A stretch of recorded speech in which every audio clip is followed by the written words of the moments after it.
So as part of our discussion about global identity, and particularly identity crisis, we're going to examine some issues that reflect identity crisis. So Dr. Cruz joins me again to talk about the issues of refugees and internally displaced peoples.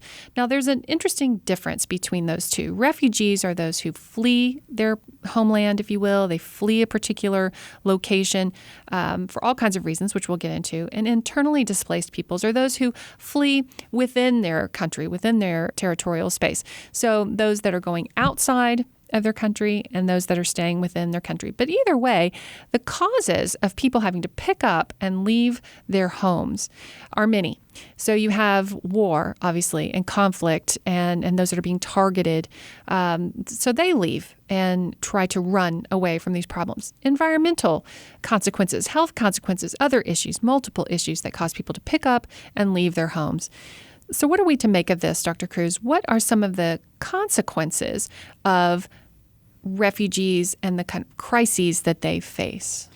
Well, as you mentioned, refugees and IDPs, or internally displaced persons, are different by definition, and in fact by legal definition. If you are a refugee, you are afforded different legal rights by the international community, that the country that you now find yourself in, that they must provide you food and care. If you're internally displaced, while you still get the rights of your home country, if you have fled for a reason, they probably aren't able to give you those rights.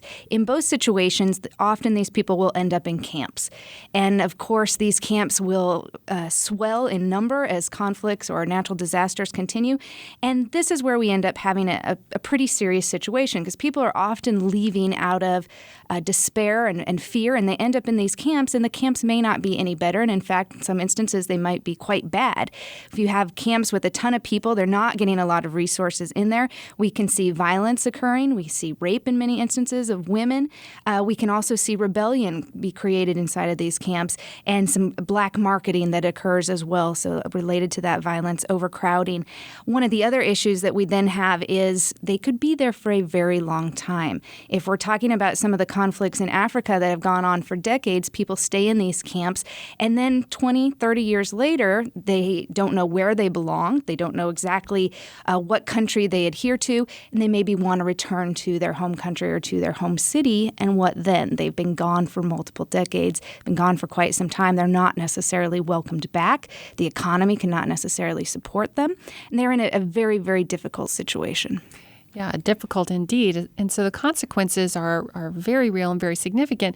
And yet the solutions to this, I mean, you mentioned, the right of return, being able to be assisted in returning to your home country, particularly in a post-conflict environment and situation. But as you mentioned, people have been gone for a long time. I mean, how do you return Palestinians that have been in Jordan for 60 years? I mean, it's extremely complicated to be able to do that.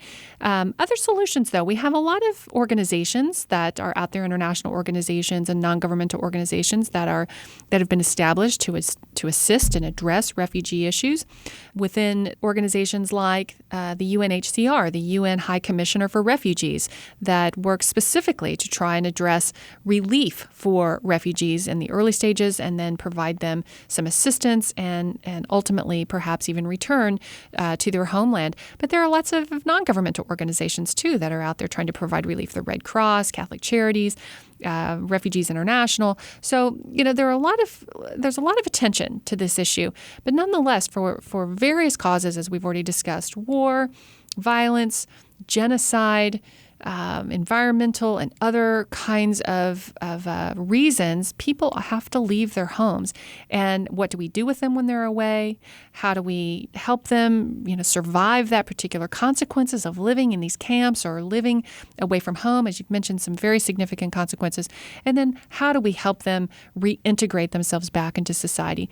Definitely very challenging. So students, what do you think? How and why are these issues of refugees and IDPs a problem today? And what do you think can be done about it?